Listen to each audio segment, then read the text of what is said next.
Here's ball. Will Lewis, 41. And the kick is coming to Will Lewis, who's a reserve cornerback on the 1. He's out to the 10, to the 50.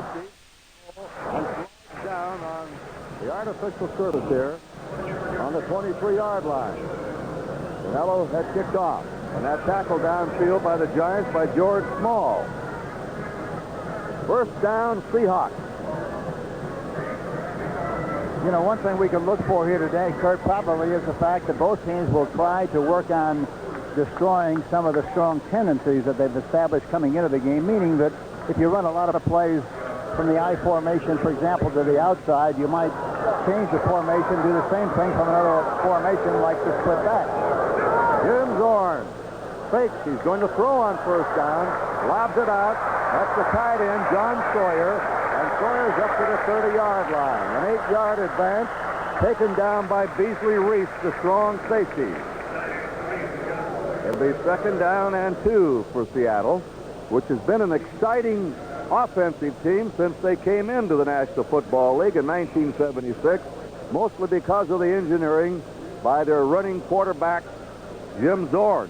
He hasn't quite had the year he's had before, but his offensive line's been a bit sloppy up in front of him. Yeah, and he hasn't had the same kind of supporting cast from a running standpoint, Kurt. You can't move the ball consistently well unless you have a good running attack. They haven't had one. Their leading rusher is Zorn. All right, that's Jim Jodat, number 43. He cracked for the first down. A couple of ex-Los Angeles Rams running backs, both picked up on waivers, are in the backfield. McCutcheon's number 30 and Jodat's 43.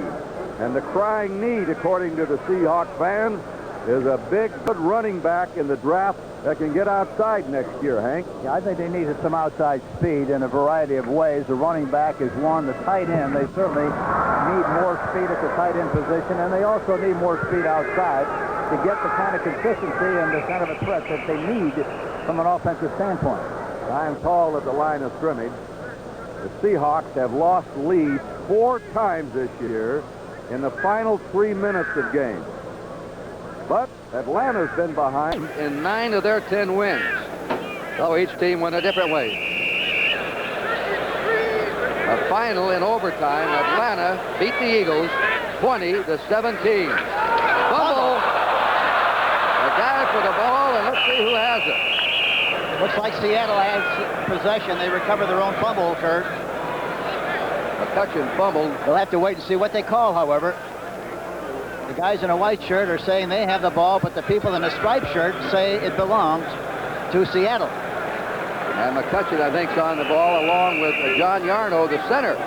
So they recover their own fumble, but they lost 2 on the play. It's second down 12 for the Seahawks. Kurt, there was a great illustration of changing their personnel a little bit. They like to run that play that they just run, a sprint draw from the I formation. That time they ran it from a fullback and halfback home position. They didn't execute it very well. 3 wide receivers on the field, second and 12. Steve Henry, the 5th secondary back for the Giants. Zorn will throw. Down the middle it goes. It's incomplete. Went right through the hands of Sam McCullum, number 84, who's had his best year in the Seattle uniform. He's caught 48 passes this year for 728 yards. Third and 12 for the Seahawks. And right now, let's go to Brent Musburger and the NFL Today. Kurt, with 7 seconds to go in regulation time, that interception you saw by the Eagles was nullified because of a penalty. So that gave the Falcons a chance. And Mazzetti nailed one to give Atlanta a 2017 win. 7 seconds to go in regulation time. The Falcons are in the playoffs. Let's send you back now to Kurt Gowdy. Now, we just missed that play. Steve Rabel coming across on a deep slant. Ball knocked away by Steve Henry on an excellent defensive play in the secondary. You know, I think the common feeling when you play Seattle is to try to keep Zorn in the pocket. He throws for the time, and he throws right into coverage. There were 3 people around Rabel that time, but in spite of that, he still threw the ball. He was very lucky that the ball was not intercepted. A good play by the defensive secondary of the New York Giants. Herman Weaver in punt formation. The Seahawks have brought in 21 young kickers in the last 2 years to take his job away, and none of them could do it. 10 of the 21 were in the top 20 of the NCAA punting statistics. This is his best year, Herm Weaver, formerly of the Lions, and he's kicking to Elvin Garrett, who's averaged 8.6 yards. And talking about young people, Kurt, the New York Giants have 14 rookies on their roster, and the Seattle Seahawks have 9. And the kick bounds to Garrett on the 35. He's at the 40. Good return here, 40-50. And the Seahawks territory, and he's out of bounds on the Seahawks 42. Jim Zorn on the phone to his coaches upstairs. Joe Norman drove him out of bounds. So the Giants, on their first possession, will have excellent field position in Seattle territory. And this is something really that the New York Giants have not been able to do very well. They've had good field position on many occasions, but never converted them into points. Let's see if they can do it on their first drive here against the Seattle Seahawks. We'll be back. A timeout on the field. There's no score.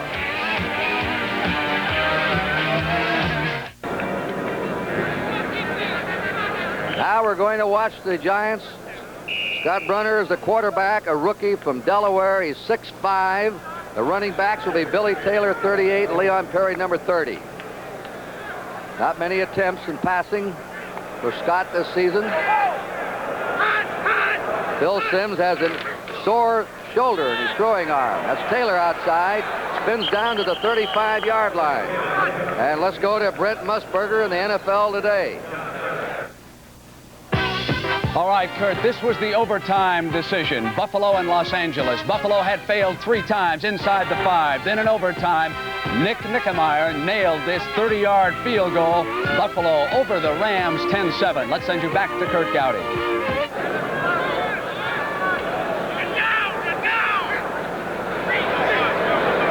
Second down, 3 for New York. Taylor again, close to a first down. He's to the Seattle 32-yard line.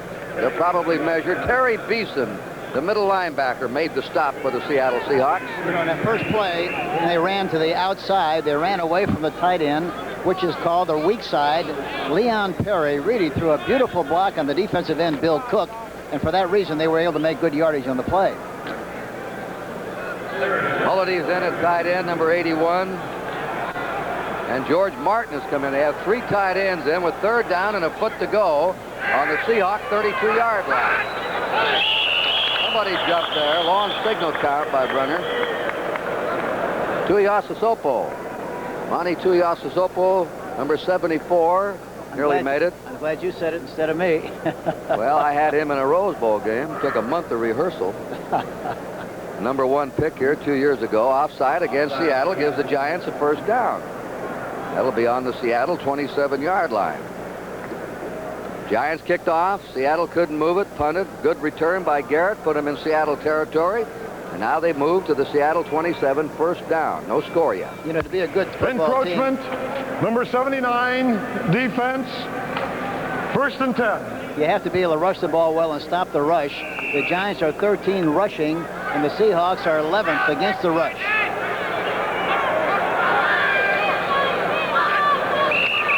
And a flag down again. Well, we've had a correction here. We were told we were going into overtime, Atlanta and Philadelphia.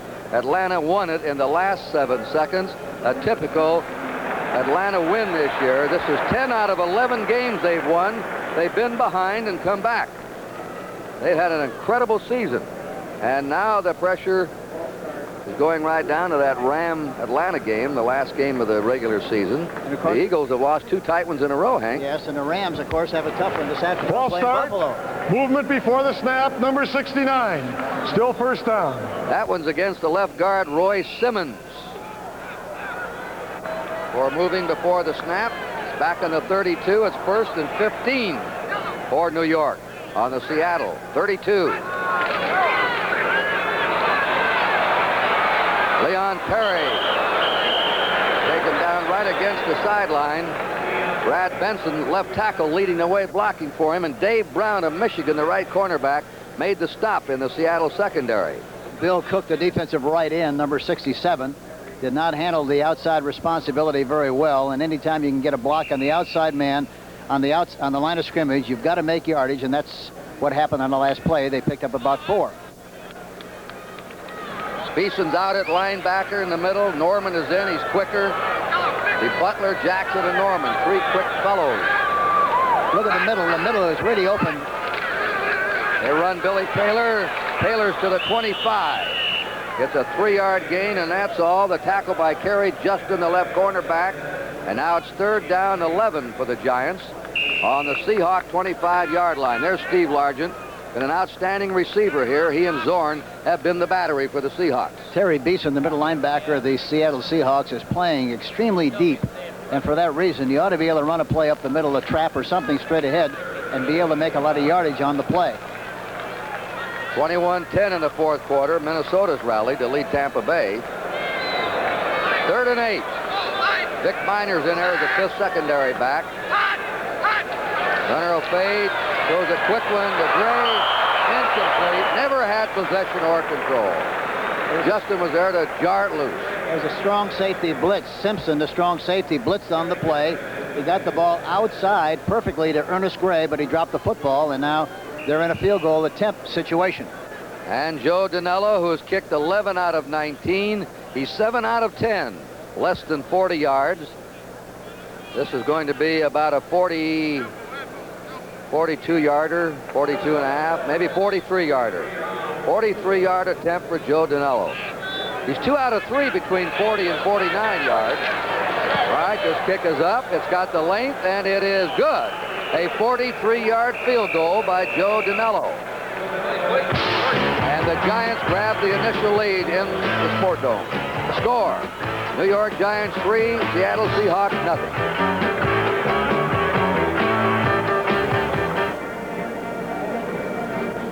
Danello will kick off to either number 24, Al Hunter, ex of Notre Dame, or Will Lewis.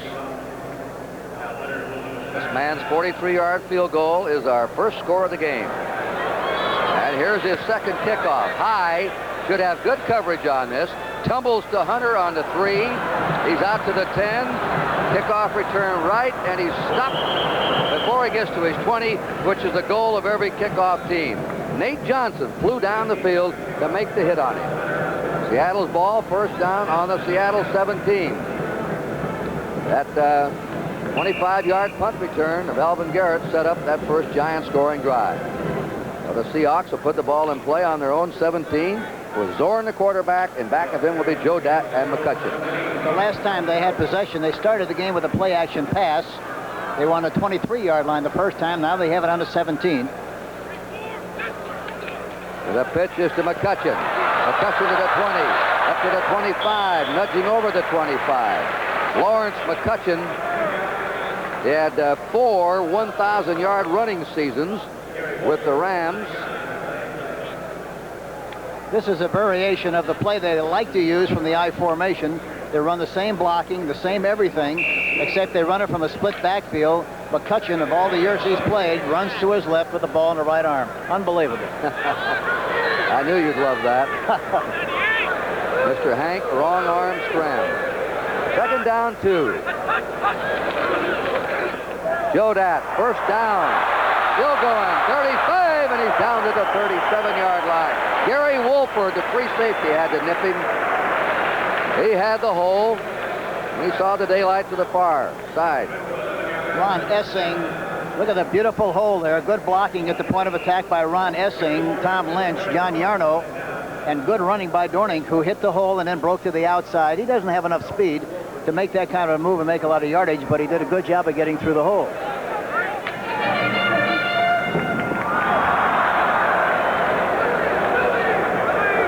First down, Seahawks, 37-yard line in their own territory. Giants leading 3-0. Jodak trying to cut back, 40, 45. Scrambling for it. Let's see who's got it. Looks like the Giants. Got it.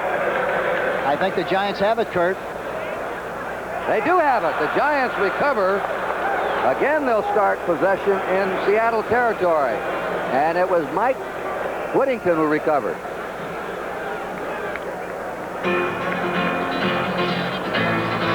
They just dropped it there for him. We'll be back when the Giants take over. The score, Giants 3, Seattle nothing.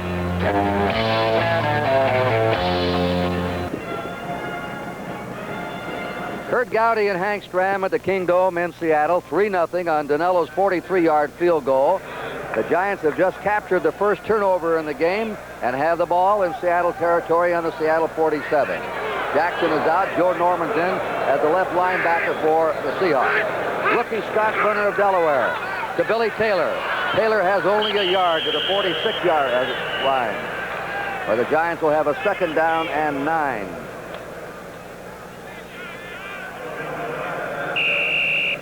This telecast presented by authority of the National Football League, intended for the private use of our audience. Any rebroadcast or other use of this telecast without the express written consent of the Seattle Seahawks and the National Football League is prohibited. Well, the pressure mounting on certain clubs. New England has the heat on them now with Buffalo beating the Rams today 10-7. And the Rams are up against it. The Eagles lost. Atlanta won. We'll run all those standings down for you. There's Ernie Gray. It's over his head, not a bound. Runner overthrew him against the sideline. Good pass rush there by Tuiasosopo, the right tackle of the Seahawks. Ernie Gray that time was in motion, came across from the left side to the right side, ran a flat pattern where he went out into the flat area and then went up the field. He was open, had the man beaten on the play, except the young quarterback, Scott Brunner, threw the ball over the top and out of bounds. On third down conversions the last 2 weeks, the Giants have made only 2 out of 14. Now they have a 3rd and 9 on the Seattle 46.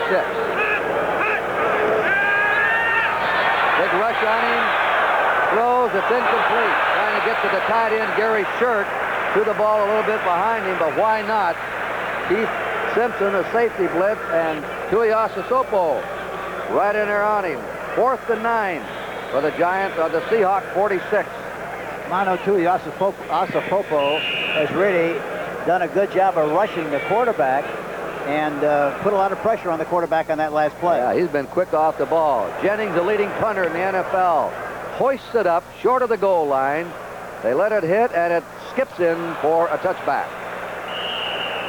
That's the 81st punt of the year for Jennings. He leads the entire league. Naturally, with the Giants losing, he gets a lot of punting situations, and the Giants failing to move the ball. All right, we're going to be back here at the Kingdome. 6:30 to go in the first quarter, and there's the score.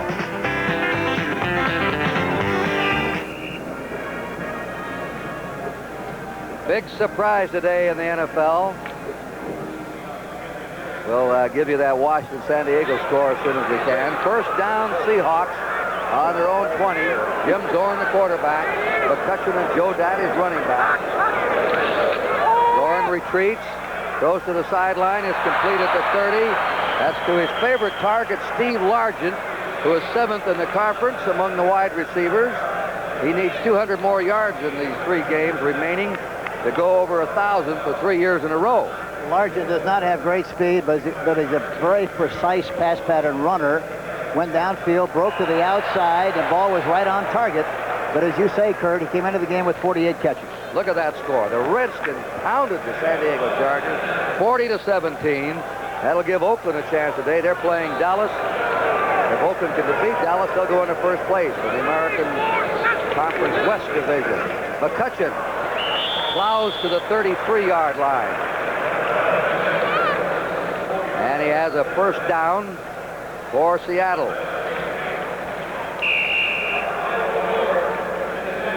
Bill Tabor, the nose tackle. Giants have a 3-man front. Martin at left end, Tabor the nose tackle, Jeter's the right end. Van Pelt, McLaughlin, Wyatt, and Whittington are the linebackers. Haynes and Felton on the corners. Reese and Wolford the safety men. First down, Seattle on their 33. 3-0. Giants leading. First period. McCutcheon again. Being hemmed in. And jumping on him there is number 75, George Martin, the left end. He and Jeter are 2 of 5 players who have started every game for the Giants. They've had an unbelievable list of injuries. A lot of young players they hope would develop, just didn't get a chance to play much, Hank. No, that's exactly right. And the Seahawks are starting a young tackle today, Ron Essing, who is 6'6", 246, a rookie from Grand Valley State in Michigan. They like him very, very much. They've had a lot of problem at the left tackle position. Lewis Ballard has not played extremely well, has had a lot of holding penalties, and they feel this young offensive tackle is going to help them considerably as the season goes along. That's the sprint draw to Joe Datt. 50 into New York territory and down to the New York 45 for a first down. Kerwin Wyatt, the linebacker, had to bring him down. First down, Seattle, getting great openings up front. That was a great key breaker that time. That's their sprint draw play. They run it from a different formation. And there you see Joe Datt going out to the outside, breaking inside. He was tripped up from the backside and falls down after making a nice gain on the play. Tom Lynch made a beautiful block, number 61. Joe Datt's averaged a little over 10 yards a carry, has 46 yards in 4 carries. Seattle for the first time with some field position in New York territory. Dorn puts it up. There is Largent at the 25, at the 20, and almost beheaded at the 19. Eric Felton took his head off at the 19, but it's another first down for the Seahawks. Steve Largent caught the ball. Yes, and both defensive backs, both corners have given, or are giving, the outside receivers an awful lot of room. That time it was Eric Felton, number 22. A lot of room on the inside. He was playing him on the outside shoulder. Therefore, the inside was there. He hit him right on the money, right at the numbers, and another big play for Seattle. First down, Seahawks. 3-0 Giants. 3:20 to play in the first period here in the Kingdome.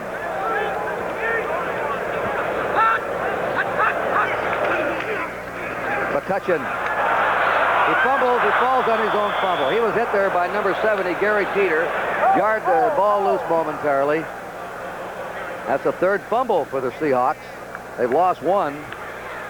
And they're back to the 22 of the Giants now, making it 2nd and 13. Hank, that Ram-Buffalo game played in light rain, 40-degree temperature, miserable conditions, went into overtime. Nick Mickemeyer kicked a 30-yard field goal to win it for Buffalo, the surprise team of pro football this year. I guess you'd say Atlanta and Buffalo, the two surprise clubs. Just remarkable success in a very short period of time. Bump and run on the outside receivers, which would mean maybe he tried to go up on top. 3 wide receivers. There it is. It's over his head. He came back. Coming back for the ball at a comebacker. Steve Rabel, 83. Zorn thought he was going to fake and go into the end zone. The receiver, 83, very obviously made a mistake or missed the automatic, because it should have gone right up the field. It was bump and run, which means you have a defensive back right on top of the receiver, in this case, Rabel. But he broke off the pattern, and the quarterback anticipated his going down the sideline, and it falls incomplete. Dornick comes in for McCutcheon at fullback. Steve Henry's in. Lapka's in, the rush the passer, number 71 for the Giants. Henry's the 5th secondary back. 3rd and 13 for the Seahawks. He has the time. There's Largent. Dropped the ball right in the chest. Flag is down on the play. That's the old cliche, hitting him in the numbers. Too good. I've known players that the better you threw the ball to them, the less they caught it, and then they'd make those sensational one-handed stabs and diving catches. You know, he did all the things basically sound that time. He knelt down to make sure he got good view of the ball and good possession of it. But in spite of that, he evidently took his eye off the ball. He didn't follow the orderly process of looking the ball into your hands and then tucking it away.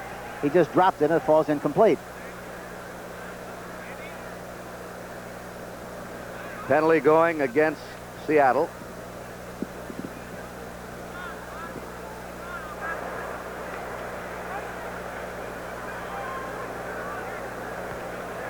Holding, number 64, offense, repeat 3rd down. I just got through bragging about Essing, and he's caught for holding. Cute story on him. They line up in a power formation. He becomes the tight end. They threw the ball to him for a touchdown. He grabbed the ball, ran back to Jim Zorn, and had him autograph it. First touchdown he ever scored. Yeah, that was against Miami. Now they got a bump and run again on the outside receiver. Here's Largent coming in to talk to the official, number 80, saying, keep those fellows off me. Mark Haynes, number 36, is playing the left cornerback position, and he's playing much better on the left side than he did earlier on the right side. He played that throughout his collegiate career. Number 1 draft pick. Yes, and they tried to play him on the right side, which evidently was a mistake. Look at this. Cincinnati, 34-33 Baltimore. Hank, the story in that game, Cincinnati was leading 31-13, and the Colts nearly pulled it out, but not quite. Final, 34-33 Cincinnati. Since Pete Johnson's come back, the big fullback, they've won 2 in a row. He's very necessary in that offense. They call him a fullback, but he's a guard playing the fullback position. He weighs 249 pounds, and he's trying to tackle a rolling manhole cover. Any Kurt, he's tough. This must be a very weighty decision coming up there. We have a couple more final scores to give you. How about as Bob Daly just said, he looks like a tough-away party down the sideline. This is a legal procedure against Seattle. And Largent says, what? And there's Jack Patera, the Seattle coach. So that goes against Seattle. They're explaining it to Largent. New Orleans leading the 49ers first quarter, 14-0. The 49ers have won 2 in a row. New Orleans has yet to taste victory. Well, they got the paper bags here over the head like they've imitated the New Orleans fans who say they don't want anybody to see them in the ballpark. Well, this winds up now. Back on the 37-yard line with a 3rd down and 28 to go. 3rd and 28. He gets it to McCullum, and that's it. Right at the 35, he was wrapped up immediately by Beasley Reese, the strong safety. Well, the Seahawks had gone to the 19 on a well-coordinated drive, and then suddenly the gravel got in the old machine, and the Giants stiffened, and let's see what the Seahawks are going to do. That last time they had 2 linebackers blitzing. Zorn read it well, but didn't throw the ball far enough downfield to make anywhere close to the necessary yardage. Now they're in a field goal position. Efren Herrera. He is 19 out of 26. Zorn is holding. This is a 52-yard attempt. It is going to be no good. Just to the right. Herrera, who's had no misses under 40 yards this year. But he missed the long one, 52 yards. And the Giants remain on top with 1:34 to go in the first period. Well, Seattle is very lucky, really. They gave up possession on the +42 and +47 and only are behind by 3 points. There's an ancient rivalry, the Giants and the Redskins on the NFL today. That'll be next Saturday. And then some regional games on Sunday we'll be telling you about. Bo Matthews, the running back out of Colorado. He's gained only 165 yards. The NFL today will feature regionally, you'll be seeing the Saints and the Jets from Shea Stadium, and the 49ers meeting the Falcons. Now, if the Falcons win that game, they'll clinch the Western Division of the National Conference. They have 2 games left. That'll be a big one for the Falcons next Sunday. If they win that one, they're in the playoffs. You talk about a Cinderella team. They were certainly one this year. 2nd down. And plowing up to the 42-yard line is Billy Taylor. Los Angeles lost today. The Seahawks stopping that last play. So they're 2 games behind. Now San Francisco would upset Atlanta. The Rams would win their next game. Then they would meet on the last Sunday of the season to decide that title. Buffalo is in commanding position now in the Eastern Division of the AFC. Brent will be running it all down for you at halftime, setting it up, what the playoffs look like. They haven't run a play up the middle, Kurt, and it looks like that's really very vulnerable.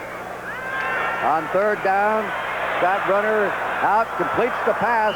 A nice snag there by Ernie Gray, 9th-ranked wide receiver and catches in the conference, and his average 14 yards a grab.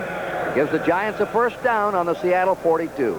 Scott Brunner hung in there pretty well that time. He started to do a little tap dance with his feet, which usually means that you're a little bit unsure where you're going to throw the football. But in that particular case, he did a good job of getting the ball to Gray inside.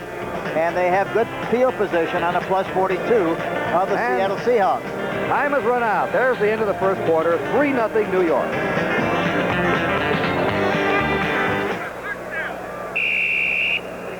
Kurt Gowdy and Hank Stram in the Kingdome, Seattle, Washington. 3-0 New York over Seattle as we enter the second period.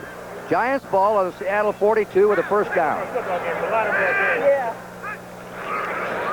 Bruner looking the field over, out to the sideline, over the head of Ernie Gray, 83. He was covered by Kerry Justin, the left cornerback. Here's another final, Hank. Minnesota rallied to take Tampa Bay 21-10, and they now won 8 and lost 6.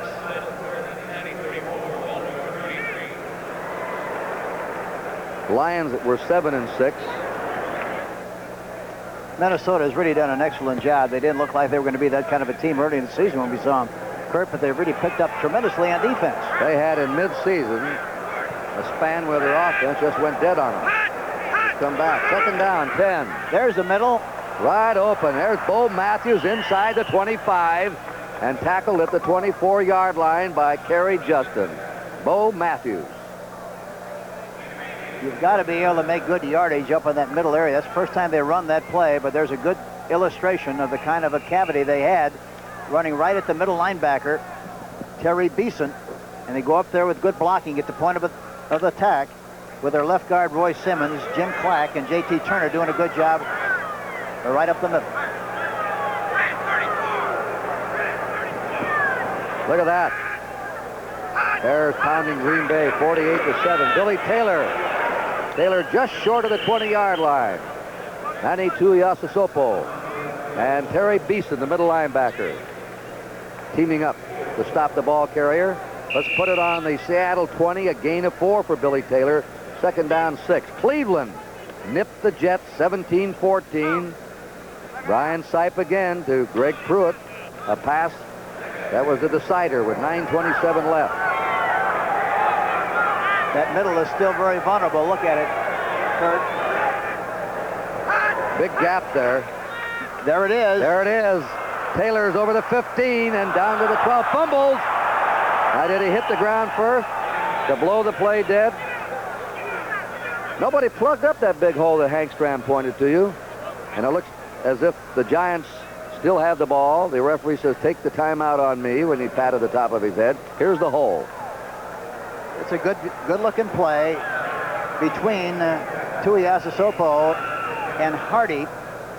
A good cavity. The middle linebacker, Beeson, is playing very deep. And here again, good blocking at the point of attack by the left tackle, Benson, Simmons, Clack, and Turner. Lions must win that game to stay with the Vikings.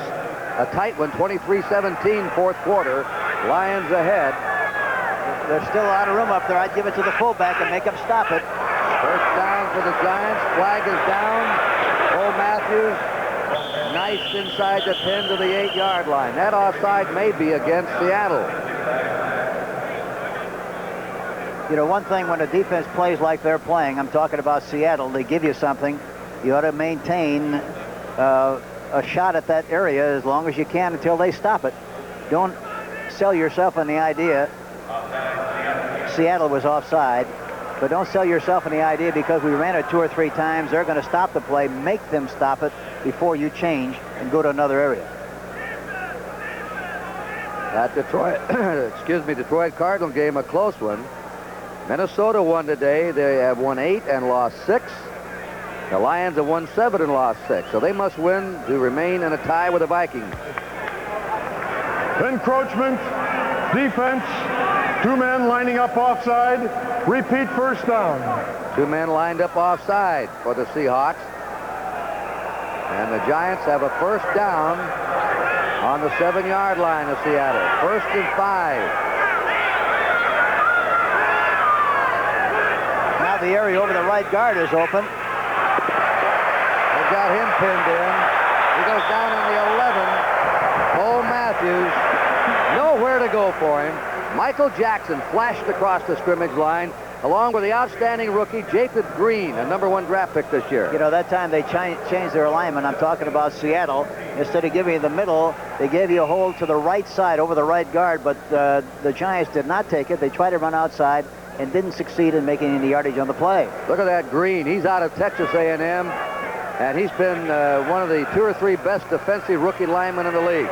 Dallas ahead of Oakland, 10-7, second quarter. Big game there for both teams. Bump and run on the outside receivers. He might try to go up on top. We've had a lot of this today, Hank. What's going on down there? Teams spilling over on both clubs before the ball is snapped. Illegal procedure against the Giants.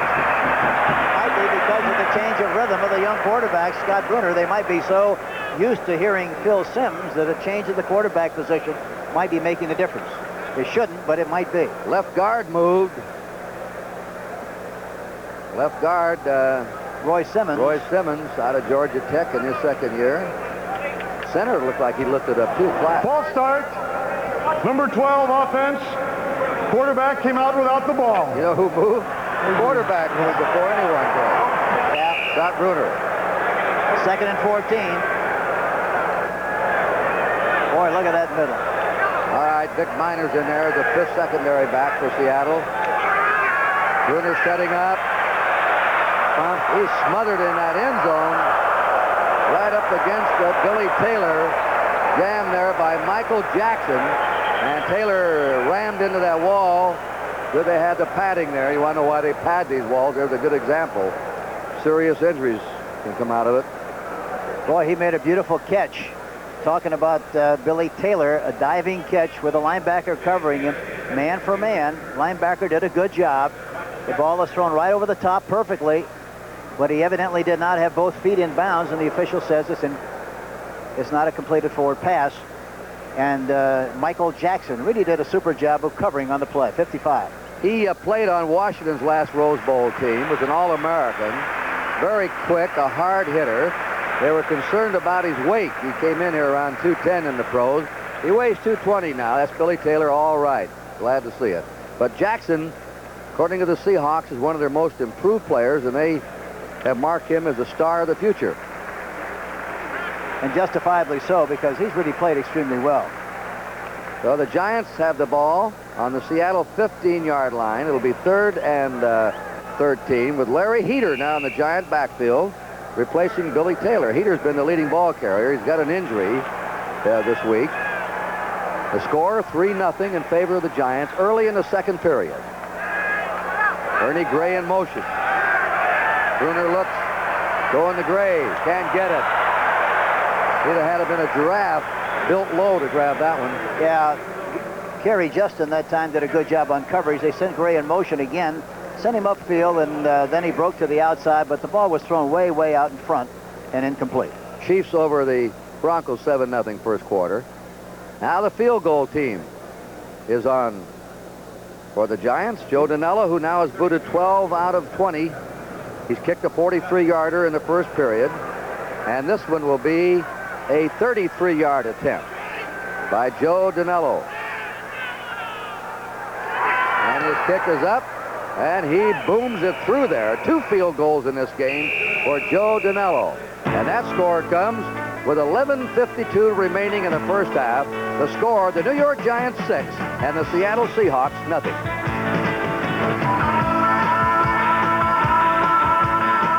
Yards and passes Zonka, 6th on the all-time list. The Bears had a big game today as they blasted Green Bay. Walter Payton passed Larry Zonka, moved into 6th place all-time of rushers. 8,086 yards for him. Al Hunter, Will Lewis for Dinello's kickoff. That's a deep one. That's the way they want him to kick off. Offside on the kicking team, Kurt. They'll have to kick it again.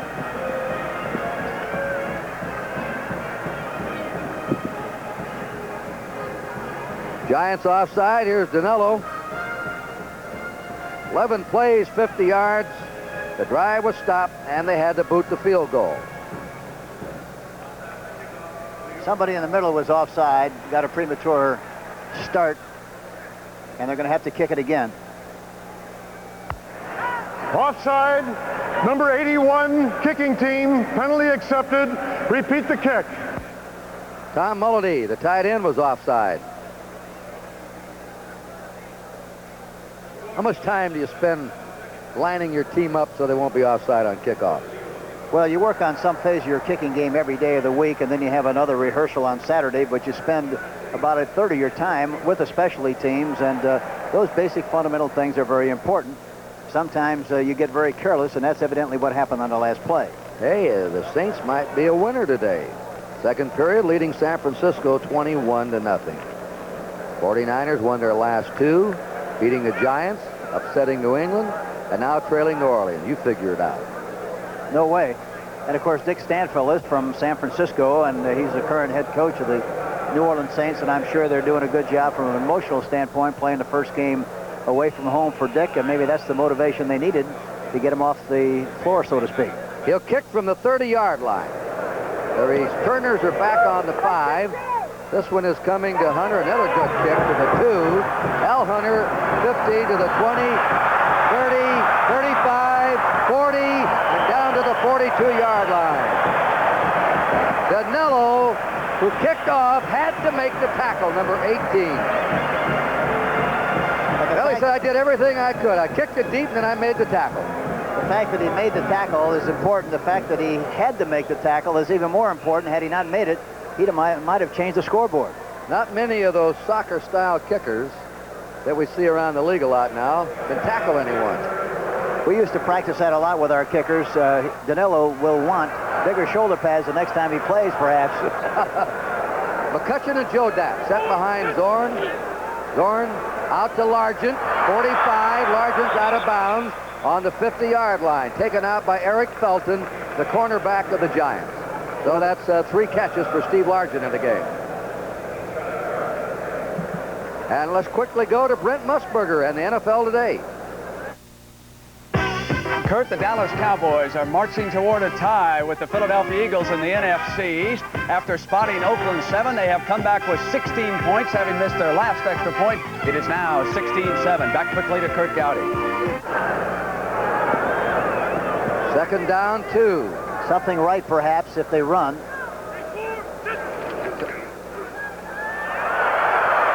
There's a first down to Jim Jodat. We just saw that Dallas throw. I don't know what it is, but we didn't get it up here. Beasley Reese, the strong safety, made the hit. But the Seahawks have a first down on the Giant 42-yard line. I thought they were going to run right that time, Kurt. The fullback was lined up deep, and the halfback was in front of him, which usually indicates the play is going to go to the side of the halfback. But that time they ran a key breaker, ran right up the middle, and had good success. Dallas leading Oakland 16-7. San Diego has lost today. Oakland must rally. If they win, they'll move into sole possession of first place in their division. Seattle, first down. McCutcheon drops the ball.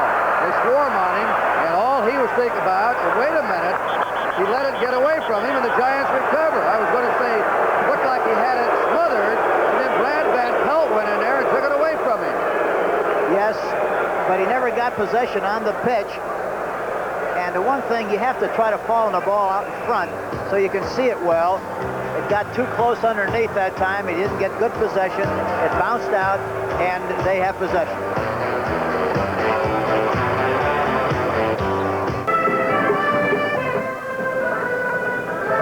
The Giants have just recovered their second fumble of the game. They'll have the ball on the Seattle 48-yard line with a first down. You know, that last play is a good illustration. Sometimes you can fool yourself. They've been running that play from the I formation with a pitch. Now they changed it and ran the pitch from a split backfield. They don't do it very often, and they didn't execute the play well. Fumble the ball, and the Giants have possession on the 49. Bruner throwing deep. He's got a man open. Touchdown! Ernie Gray. Ernie Gray has caught the ball. His 9th touchdown of the year. Boy, what a beautiful throw. The timing and the tempo of the pass was just perfect. He threw it out in front. Gray, with his great speed, good pass protection, just literally outran the cornerback, Kerry Justin, ran right by him. Beautifully executed play. Touchdown, the New York Giants. John Jefferson of the Chargers has 12 touchdown passes coming into this weekend.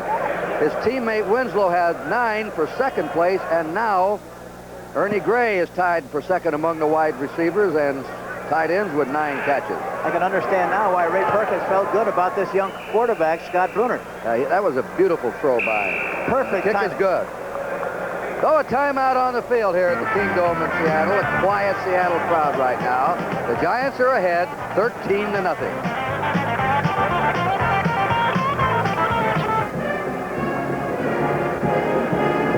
Giants on top. They were a 7-point underdog in this game, despite the fact that Seattle has not won a home game this year.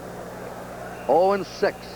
in the Kingdome. And Seattle really has moved the ball well. They just stopped themselves with fumbles. Another good kick by Danilo, who's getting some leg into those kickoffs. That's down by Al Hunter for a touchback. And Seattle put the ball in play on their own 20-yard line. All right, let's go to Brent Musburger in the NFL Today. Kurt Gowdy, this is a critical play for the Detroit Lions and the entire NFC Central. Tom Skladany punting. The Lions were clinging to a 6-point lead over the St. Louis Cardinals. Green will find an alley down the middle. He'll return it 57 yards for a touchdown. The Cardinals now lead the Lions 24-23. The Lions must win to stay up with Minnesota. Back to Kurt Gowdy. All right, Brent, it's Seattle's ball. First down on the 20. We'll talk about that division in just a moment with Hank Stram. Zorn has to get this club going now. Long signal count. Sprint draw play. Goes off to Dan Dornick, number 33 of Washington State. He picks up about 3 or 4 yards. Hank, in that Central Division, Minnesota's in the lead now. There'll be no wild card out of that division because of such mediocre records. Green Bay's lost 8. Tampa Bay's lost 8 after today. The Bears have lost 8. And if the Vikings can win their last 2 games, they'll win that division. Yeah, it's very surprising. And going into the season, I think everybody expected them to be last, including myself. But they've done a remarkable job with that talent. And, of course, the way the division has been, it's not very hard to do what they really wound up doing because the race has been such a bad one. Jim Jodat. Tackled by Joe McLaughlin and Phil Tabor, the nose tackle. The ball is now on the Seahawk 25. It's 3rd and 5, and these are some frustrated fans here in the Kingdome. It's a sellout today, by the way. We're telecasting here in the Seattle area. It's cold, but what a flight in we had right by Mount Rainier, 14,000 some feet high. Could have reached out and grabbed some snow out of the window. Beautiful country here at this Pacific Northwest. Good thing you didn't try, Kurt. You've been in trouble. Paradise for somebody like me that likes to fish and hunt. Great steelhead fishing, salmon. McCullum, first down. Sam McCullum on the 36 of Seattle. Gary Wolford wrapped him up, the free safety. Here we see Zorn going back into the pocket, looking to his left. Never took his eye off of that left side. Delivered the ball well with a good follow through. Throws the ball to McCullum, who makes the catch and picks up the necessary yardage for the first down. Gary Wolford made the tackle, number 20. Our clock is moving along. 8:20 to go in the half. 13-0, the New York Giants. They probably will send somebody in motion here. Let's see if they do. Here he comes. That's the tight end, Sawyer. And they go to Largent. First down. He's down at the 39-yard line. Steve Largent, hit by Mark Haynes. He ran a deep slant pattern right into the middle. Right into the post. Back in the pocket goes Zorn and delivers the pass right on the money, right over the top of the linebacker.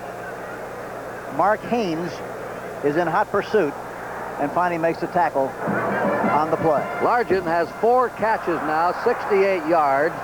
As we told you, he needed 200 yards in his last 3 games to reach the magic 1,000 for a season by a wide receiver. He may get to it for the 3rd year in a row.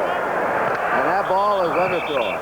That's to Steve Rabel of Georgia Tech, reserve wide receiver. Brad Van Pelt was there. Van Pelt was blitzing on the play and made him throw the ball prematurely. He had the receiver open but had to throw the ball into the turf because Van Pelt put a lot of pressure on him from his linebacker position. That's a good point. Fans think, well, the pass rush is just to knock the passer down. It's to hurry him to help break up the timing of the pass route. That's exactly right, to make him throw before he is ready to throw the ball, and that was a great illustration of it on the last play. Bears have scored the most points since 1965 against Green Bay. 61 points. The Bears are highest score since 65. A lot of room on the outside the way the corners are playing, Kurt. You want a trap. They do. They run Jim Jodat, and he is to the 34-yard line of the Giants before he's brought down by Brad Van Pelt and Joe McLaughlin. You know, Hank, when the season started, the strongest portion of the Giants was in the linebacking core, and they have been crippled all year. Yes, that's a ridiculous thing about the game is sometimes you go into a season with the anticipation of having an overabundance of strength at one particular position, and finally the next week, while you wind up, you're short at that position because the injury factor becomes very prominent. Like baseball, they say you never have enough pitching. You don't.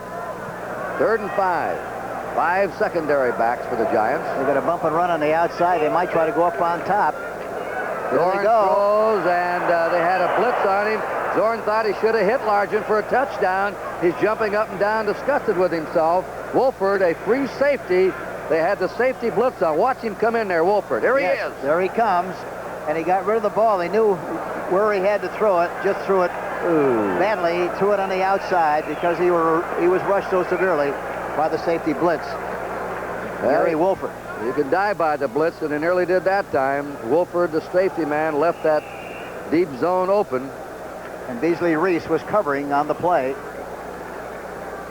4th and 5. Seattle on the Giant 34. They're going for the first down. 6:40 to play in the half. Giants are ahead 13-0.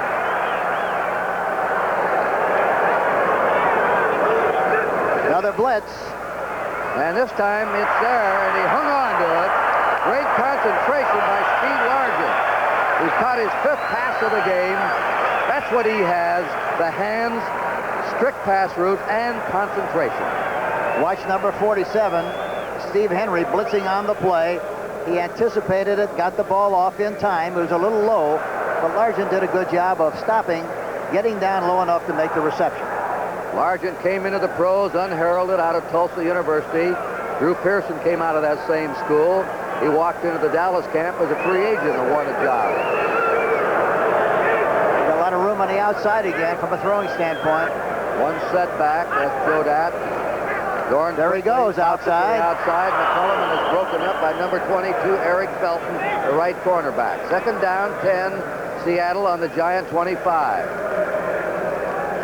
Oakland just kicked a field goal as Dallas 16, Oakland 10. For those just joining us, San Diego was upset by the Redskins today, and they now drop temporarily a half game behind Oakland. San Diego has lost 5. Oakland has lost 4, pending the outcome of their game with the Cowboys.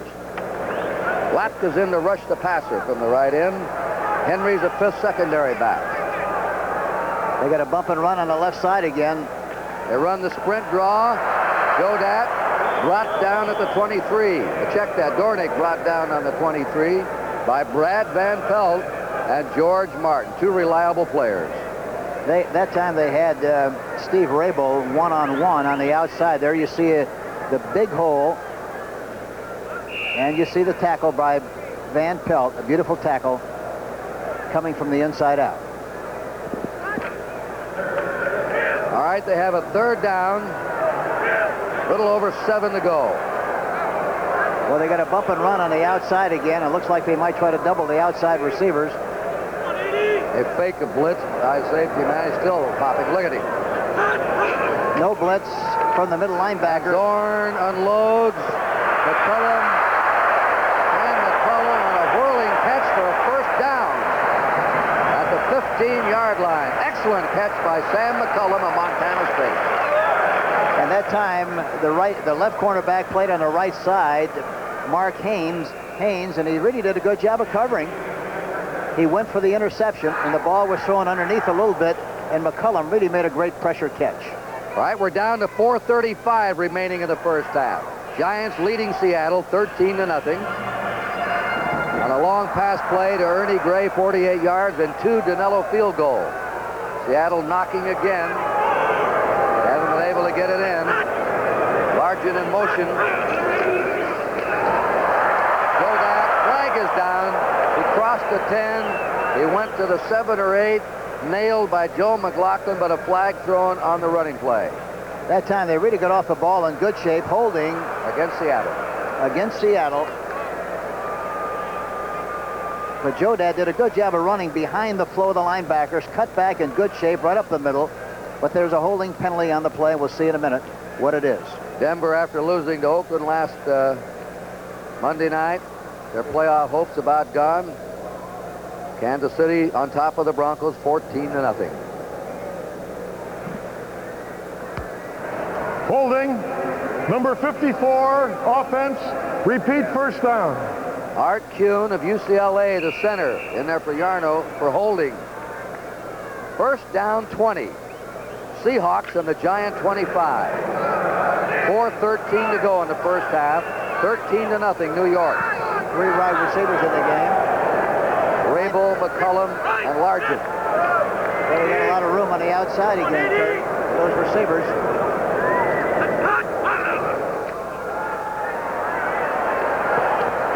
Drop. Flag is down also. Jodat came out of the backfield, 43, and turned around to get a post position. But a flag dropped on the play. Kansas City scored again. Goes ahead of Denver now 21-0. Offside against the Giants. Well, this would put the ball on the 20-yard line of New York. Make it 1st and 15. The Seahawks have dropped 6 in a row. Their longest winless string since they lost 9 in a row in 76 and 77 over 2 years. Offside, right side of the defensive line, still first down.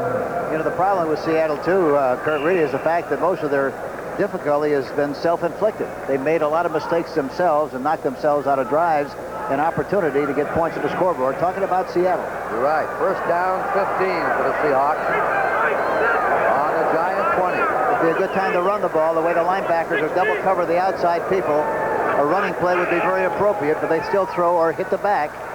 Dorn pass is complete to McCullum. McCullum stopped on the 6. Just short of the 5 by Mark Haynes, the cornerback. I believe they're about a yard short of a first down. He had room on the inside that time. He looked to his left and then came back to his right side. Threw it right on the money to McCullum. And he throws right in front of Reese, Beasley Reese, number 28, and is finally tackled by Brad Van Pelt, the linebacker, who comes all the way from his spot to make the tackle. It is 2nd down and a half yard to go for Seattle. Just a moment ago, they had 1st and 20.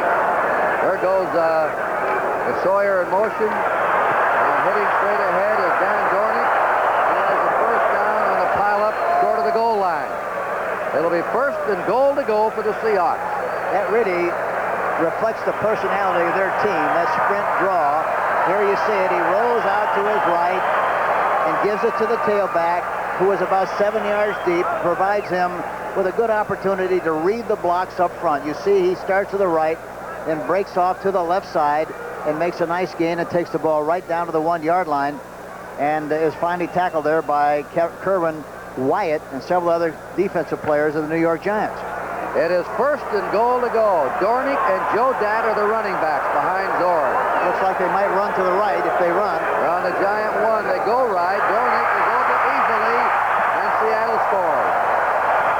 Dornick was drafted in the 7th round by the Giants in 78, traded to Seattle for a 7th round draft pick in 79, and he just scored against his old team.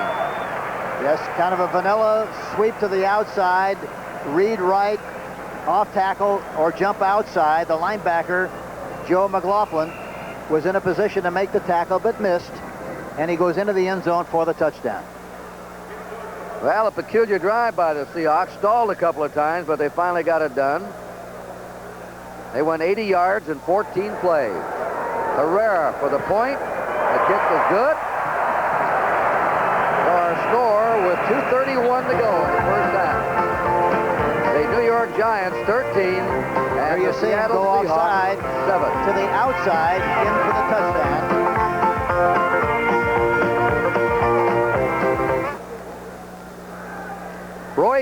Roy Green ran a punt back 57 yards with 3:40 to play, and the Cardinals nipped the Lions 24-23, leaving the Vikings now sole possession of first place in the Central Division.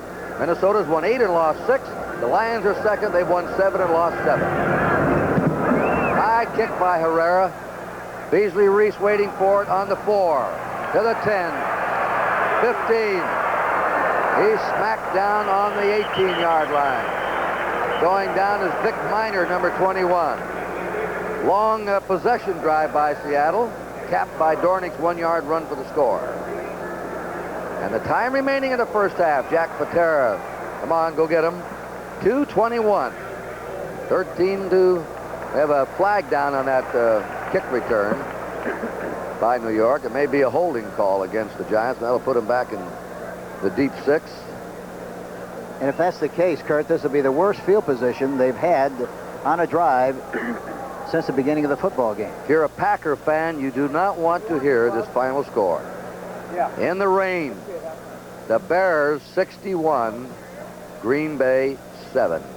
Phil Simms started every game this year out with a sore shoulder. Holding, number 78, receiving team during the return.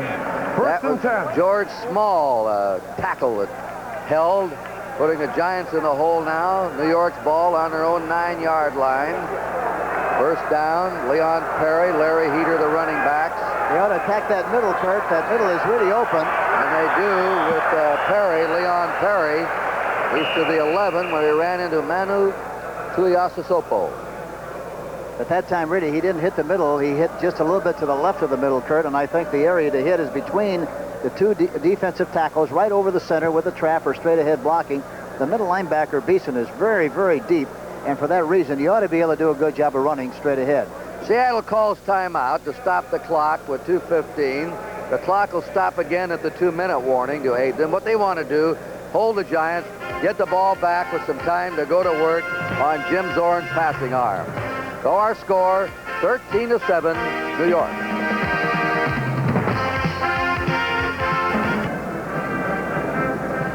That's the final we told you about, the highest final score. The Bears have run up since 1965, a sad day for Bart Starr and his Packers. Giants ball on their own 11-yard line with a 2nd down and 8. They're trying to protect a 6-point lead. And there's Leon Perry trying to fight for that first down. He doesn't quite get it, I don't believe. John Harris, Terry Juster tried to carry him backwards. And now the officials are stopping the clock this time with the time remaining 2:03 in the half. I hate to belabor the point, Kurt, but that middle is really there, and they should continue to run up that middle until they tighten up and a linebacker comes up a little bit so they can then run off tackle and go outside. Now they have signaled that it was a Seattle official timeout. The Seahawks have one left. And the snap of the ball will start the clock again, and then after that play is run, the 2-minute warning will stop the clock. And the Giants are short of a first down by a foot with 3rd down and a foot to go. Their object now is to come out and get that first down on this next play and keep possession. By the way, Hank, the Seahawks have played 3 games in one stretch of 11 days, and Jack Patera gave his players 4 days off prior to going back to work for this game today. They lost on Thanksgiving Day, a huge score to Dallas. And they also lost to Oakland and Dallas in that stretch. But he gave them 4 days off. Well, that's a good move because at this stage of the season, a rest is a lot better than work. You know what? That's true at any stage of the season, in any business. Yeah, you have to be careful. Sometimes, you know, you overdo it. 3rd down and a foot to go for the Giants. Not fishing and hunting, though, Kurt. Oh. 3rd and a foot. Uh-oh. Seattle hops. Tuiasosopo may have a little encroachment on him. Tuiasosopo was really doing a good job. I did a bit better job of pronouncing that name that time. I had to take another shot, Jack, or Kurt. You did it. Then you wind up with Jack. Yeah. I'm going to have to call him Kurt. I'm going to have to call him Kurt tomorrow night on Monday Night Football. That's a first down for the Giants and an important first down for them. Encroachment, number 74, defense. That was Tuiasosopo. Encroachment means going into the neutral zone and then touching a player on the opposing side for the ball snap. It's not a strict offside, it is encroaching. It's a good clinic, Kurt. Nice going. There's a handoff to Larry Heater. Heater is to the 30-yard line of the Giants, brought down by Michael Jackson, the left linebacker. And they stopped the clock for the 2-minute warning now. I talked to Perkins before the game, and he indicated that we would maybe see Nate Rivers some in this game. I'm kind of anxious to see him. He's a big, strong, good-looking running back. I'm Sam Rutigliano, coach of the Cleveland Browns. I started my career as a high school coach. In 1 million young people are playing high school football each year. It's a game of speed, contact, and excitement. These athletes receive guidance, conditioning. They learn to think, develop leadership, discipline, and teamwork. High school sports need your attendance. The NFL encourages you to see a high school game this week. Now that takes teamwork, and I know how important teamwork is in the NFL and in education. I'm Archie Griffin of the Cincinnati Bengals. It's education that has made our country great. Our schools hold the key to the future for all of us. Join the education team. Call your local school to find out how you can help. The education team needs you. For more information, write Box 57020, Washington, D.C. The preceding message was furnished as a public service by the National Football League. Kurt Gowdy and Hank Stram back here in the King Dome in Seattle. Scott Brunner going out. He's playing today in place of the injured Phil Simms. He's thrown one touchdown pass to Ernie Gray for 48 yards. You know, I would be concerned if I were the Giants because they've had 4 distinct opportunities to get touchdowns, and they only got 3 points on 2 occasions, 1 touchdown on another, but they should be leading this game by a larger margin. They have a 2nd and 5. They give it to Heater, and Heater fights his way to his 33-yard line before he ran into Michael Jackson again. Now the clock moving along. The Seahawks coming in. They may measure on this. I think the Seahawks have the right to ask for the measurement, and they're bringing the sticks on. One thing that has to be disturbing to Ray Perkins and his staff has to be the fact that they've had so many scoring opportunities during the course of this season. I remember distinctly against the Eagles. The Eagles, they had 5 chances and never got anything. And the same thing has happened here this afternoon. They've had opportunities but come away with 3 instead of 7. We have 1:46 to go in the first half. The Giants are a foot short. They have Shirt in their tight end. Mulledy and George Martin, a defensive left end, becomes an offensive tight end on a situation like this. 3 power men to block. 3rd and a foot to go. The Seahawks with 1 timeout left. The Giants have their full complement. Now start the clock going, they say. Well, the Giants said, let's re-huddle, men, and use some time.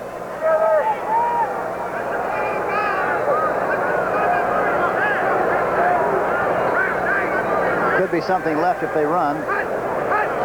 Nope. Quarterback sneak by Scott Brunner.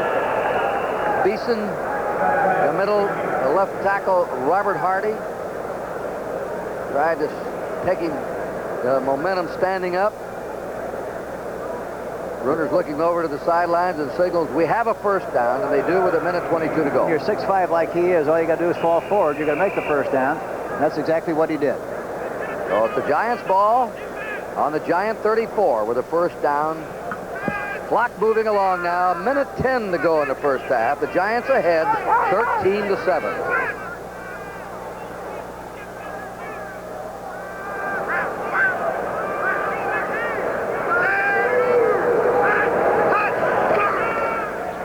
Play action pass. He throws it to the tight end. Oh, intercepted by John Harris. Harris is up to the ball, laterals it off to Keith Simpson, and Simpson is in Giant territory, but there's a flag down. Forward pass, I think, Ferd. It was a forward lateral instead of a lateral, and that's what the official is going to call, I'm sure. That was Simpson, number 42, wound up with it. There's the interception. There you see it. He can get up because nobody's touched him. John Harris makes the interception, and watch the ball. Now watch the lateral. It's a little bit, it's close, but evidently the official thought it was a forward pass to Keith Simpson, number 42.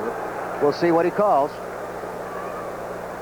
It was close, Kurt, wasn't it? It was. I thought what Brunner might be thinking, that for sure the Seahawks thought he wouldn't be passing the ball. They were just trying to freeze that lead away. And he tried to catch him on a play action, a fake into the line. And he hoped to get somebody wide open down there, but the Hawks were alert. Yeah, and he waited just a little bit too long to throw the football, too. And he looked in the direction he was going to throw the ball all the time. Illegal forward pass. I think that was forward, By Hank. the runner on the return. 5-yard penalty. First down. It was close, but I think the official, he was right on the spot, and I think he made the right call. Seattle has 43 seconds now to try and score.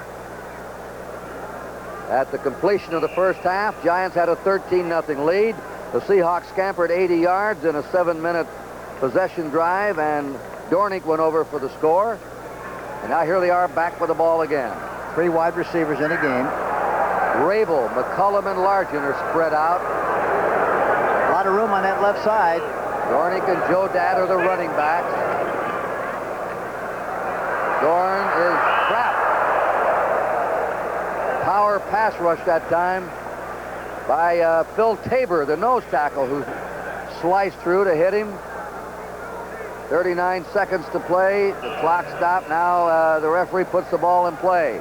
1 timeout left for Seattle. He's got room to throw the ball on the outside if he has time enough to throw it. It's a 4-man rush. Tabor, number 80, really did a good job of rushing the quarterback that last time. And it was a delayed blitz by the linebacker. A lot of time there getting this play off. He'll go for the sideline if he can. But he can't get there, Dan Dornick, because Felton was there right on top of him. And now Seattle, to get a play over with 13 seconds remaining, must call the timeout. And there it is. They've taken their last timeout of the first half. 13 seconds to go. 13-7 Giants. Surprisingly, Kurt, the right cornerback, Eric Felton, is still playing very soft, and for that reason, you ought to be able to throw the ball in front of him and outside and stop the clock and maybe get another shot. In interconference play, the Giants have won 11 and lost 17 to the American Conference. Well, Seattle entered the NFL as a National Conference team. Tampa Bay an AFL team, then they switched over. The Seahawks have won 8 and lost 4 in interconference to the National. This year they beaten Washington, lost to Philadelphia and Dallas, and the Giants have lost to San Diego and Denver.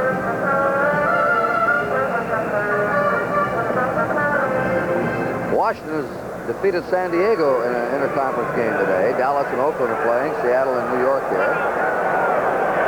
Mark Haynes now is playing on the right side. Look at all the room over that left side there, Kurt, to the offensive left. It is 3rd and 13. Dorn hit as he lets the ball go, and a near interception by Eric Felton. Felton nearly grabbed it. It was intended for Steve Rabel. We have probably one more play, unless this is a quickie toss somewhere. 4th down and 13. The Seahawks suffered 7 turnovers in their Thanksgiving Day loss to Dallas. They've had 2 in this game, and one of them cost them a touchdown. Giants recovered a fumble, and bang, Bruner hit Gray right after that with a 48-yard touchdown pass. I can't understand why Zorn continues to throw to the right when he's got so much room on the left side. Largent on Haynes, a lot of room over there. Maybe he'll listen to you here this time. Runs out of the pocket, flag is too dropped. late. He fumbles the ball. Raked away from him by George Martin. They scramble for it, and the clock shows the first half is over. There was a flag on the play. Beasley Reese recovered the fumble. Martin raked it loose. Holding, number 64, offensive foul. Last play of the half. The half is over. He explained it all to you. Offensive foul, the half is over. If it had been on the defense, the offense had the ball, could have taken the penalty and had a chance for one more play. There's a score at halftime. The home team that hasn't won a game in the Kingdome this year, a 7-point favorite, the Seattle Seahawks, are trailing the New York Giants by a score of 13-7.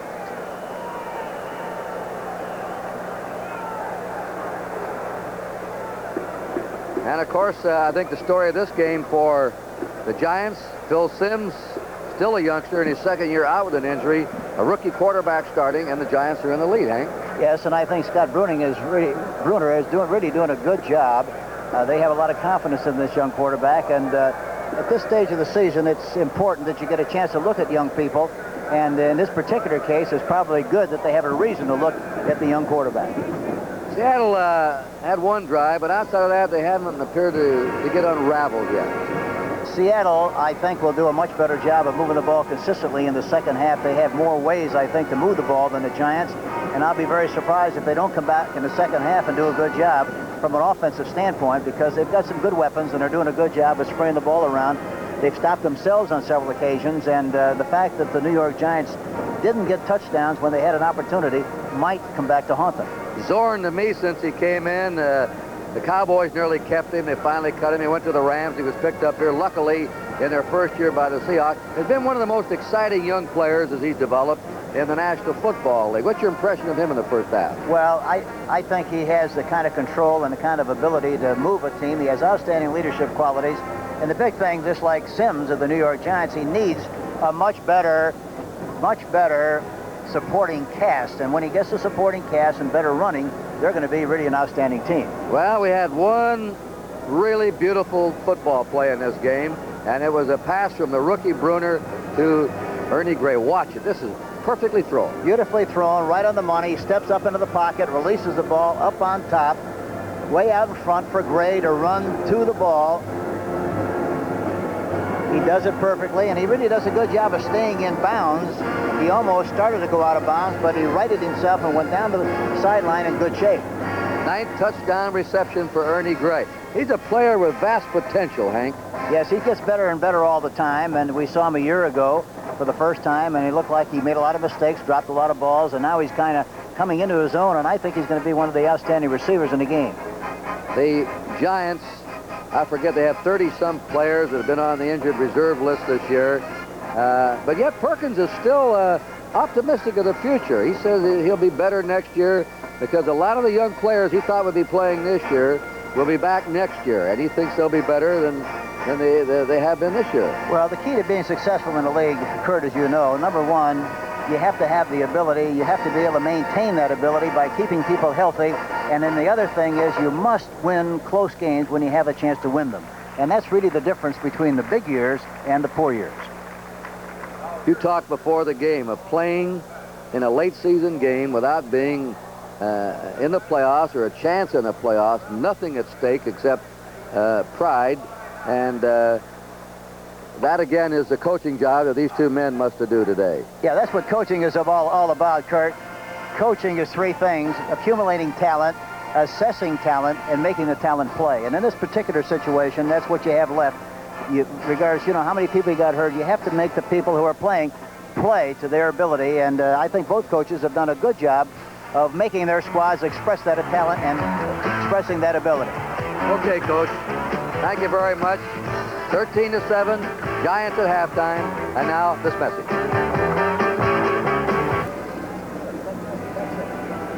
The way the scoring went in the first period, Danilo kicked a 43-yard field goal. Early in the second quarter, he kicked a 33-yarder, and that made it 6-0 Giants. And then they had the 48-yard scoring touchdown pass to Gray to make it 13-0. Finally, Seattle got going. They went 80 yards, and they were sparked. Here's a big play on that drive, a pass from Zorn. Let's watch it here. Amazing thing about Zorn is that he hasn't moved the pocket very much. He's thrown everything from the pocket, and especially inside, because the defensive backs of the Giants are playing a little bit wide and deep. And there was a great illustration of throwing inside to Largent, and Haynes finally made the tackle. And here's the touchdown now, an easy romp in for Dan Dornick. Dornick runs to the right side. Good blocking at the point of attack. Was designed to go inside. He popped to the outside and went into the end zone unmolested for the touchdown. So that's the situation. We're waiting for the teams to come back from their locker rooms. And right now, let's go to Brent Musburger and the NFL Today.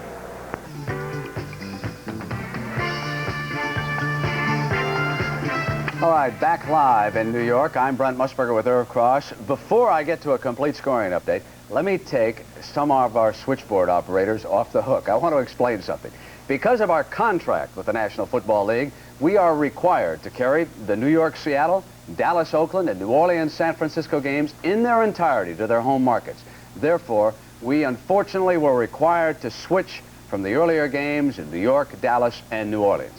Now, while the Giant kickoff was delayed, the Dallas and New Orleans kickoffs were on time, and the decision was made by CBS Sports to join all these games simultaneously. Now, all later games included NFL Today update reports on the conclusion of that very dramatic earlier game. But let me take you back now and set the scene. Because when you left, you might have thought that Philadelphia had possession.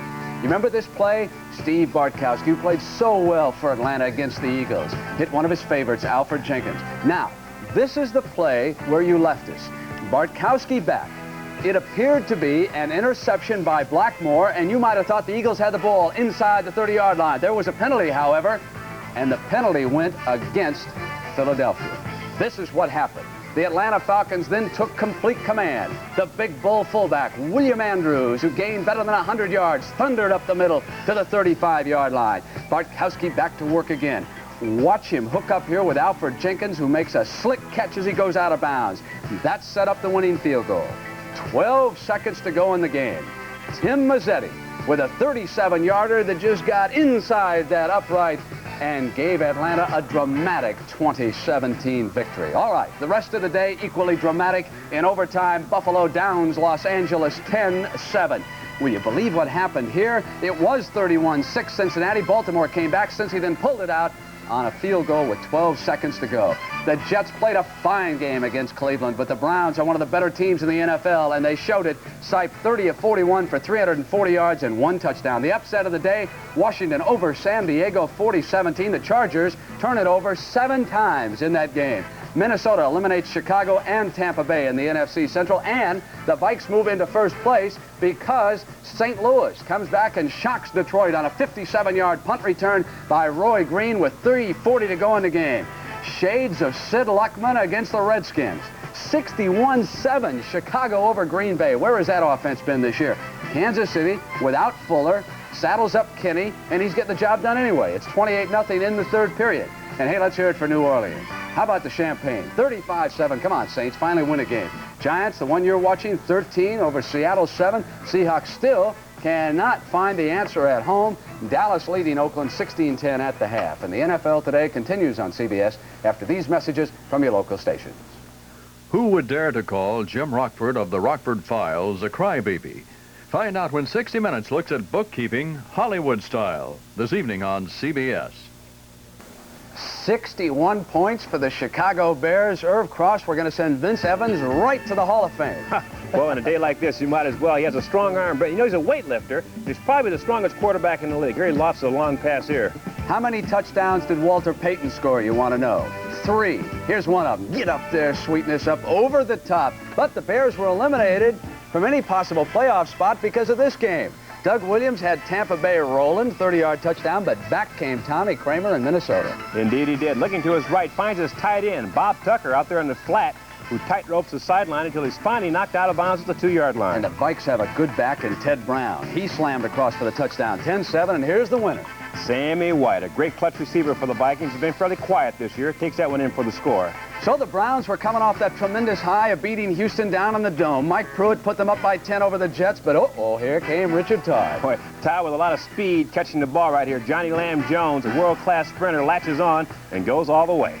Now, the Jets pulled ahead of the Browns by 4, 14-10 on this pass to Mickey Schuler. Good for 5 yards in the touchdown. But I'll tell you, Brian Sipe is having a fantastic season. And what a day he had today, throwing 41 times, completing 30 passes for 340 yards, and that touchdown. All right, here's one of your favorite guys, a defensive back for the Redskins. Take it. Joe Lavender. We know defensive backs are game breakers. Picks this one off, goes all the way for the score for the Redskins, and that probably ignited the entire Redskin team. Now, Irv, what about this Redskin offense? They look pretty good on the Chargers today. Here's Theismann on a scramble. He'll find Wilbur Jackson. He does. Of course, he has the ability to scramble around and find the secondary receiver.